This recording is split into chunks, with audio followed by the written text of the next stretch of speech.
Hello guys! So gusto niyo ba makakita ng ganito? Nagpa-paragliding, at the same time may mga nagpipiknik, and then mag-i-emote lang sa taas ng bundok. Hoy, charot! Ang ganda ng view dito. Naiiyak ako. Hoy, ang kaarte.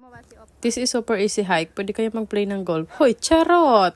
So, ayun na nga. Tapos, baba kami ng kabilang bundok. Ito naman yung parang nalutang ka sa ulap. Charot. Bumaba kami ng MTR station, Amaon Shan.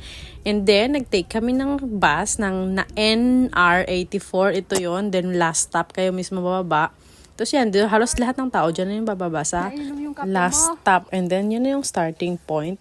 So, ayun na nga. Habang naglalakad kami, marami din naman palang naakyat dito kaya hindi din kayo maliligaw.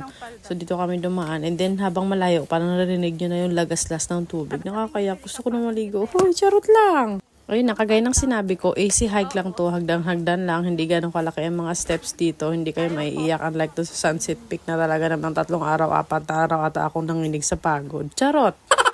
So this is the lagaslas. O diba? Parang gusto ko na lang dito magpahinga, kuya, kasi ang lamig ng tubig. Angkol, ano na, hoy, charot. Tapos ayun na nga, nag-i-emote lang kami dito kasi ang sarap ng ng hihip ng hangin at ang lagaslas ng tubig, nakaka-relax. Para mga 1.5 hour lang ang hiking dito, and then dito na kayo makakarating na kayo sa mismong picnic site nila. May mga nagka-camping din pala dito. Meron ako isang video na nag-second hike kami dito, and then bumaba kami ng Saikong.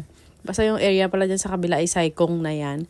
And then after naman namin dito, o diba nakakatuwa, nagkumain lang kami sa gilid, tapos nagpicnic kasi piragmas na lang namin yung view. Uy, parang akala makakabili din ako ng ganito. Sa ngayon, taste muna tayo sa sa pag-i-emote. Charot! Tapos ito pala yung paragliding area nila. Diyan pala yung sa harap namin. May mga tao dyan kanina, pinaalis nila kasi dyan pala talaga sila nag-i-start. Dyan sila nagsi-set up. Yan ba yung hihilahin? Ako na, alin bang hihilahin ko dyan? Masyado naman ako magaling yun. Oh, bye-bye! Kuya, see you later. Tutulak na makita. Tama si Uncle. Sungkitin ka niyan eh. Susundan ko siya. Tatakbo din ako. Wow. Bye-bye. Hoy, saan ka mapunta, Mare? Hoy, sana all. Ay. Masyado naman tayo nervyosa. Oh no, wow. It's very fun. Yabang mo naman dyan, cool. Walang yabang mo naman. Oy, palipad-lipad ka na lang. Oh, saan? Kakapunta, call. Nakakatawa. Isa to sa pangarap ko talagang subukan. Hindi naman ako masyadong natatakot sa height. Kaya malay mo, balang araw sa Dubai natin ito magagawa. Uy, baka naman call. So ayun na nga, nag-emote lang kami dito. Yan pala yung bundok sa likod. Yan yung tinatawag na Pyramid Hill. And then aakyat pa kami dyan. Aakyat kami dyan, sinasabi ko sa inyo. Charot. May lubid din pala dyan kasi mga walang hawakan dun sa side. And then talagang medyo kalbo siya. At least wala talagang hawakan. Ang lubid lang.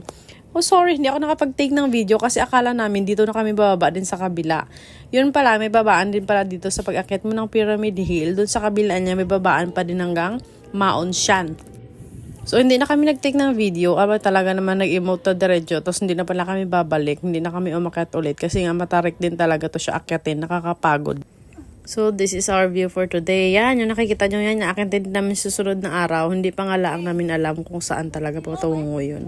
So, this is the summit. Madami-dami din nagpipicture dito. Hindi na kami umakyat dun sa taas kasi nga, ang init this time. Mga nasa 1 or 2 p.m. na nito. Kaya hindi na kami nakipagsiksikan. Ayaw ko na call. O, syempre, don't forget our coffee. Oh my God!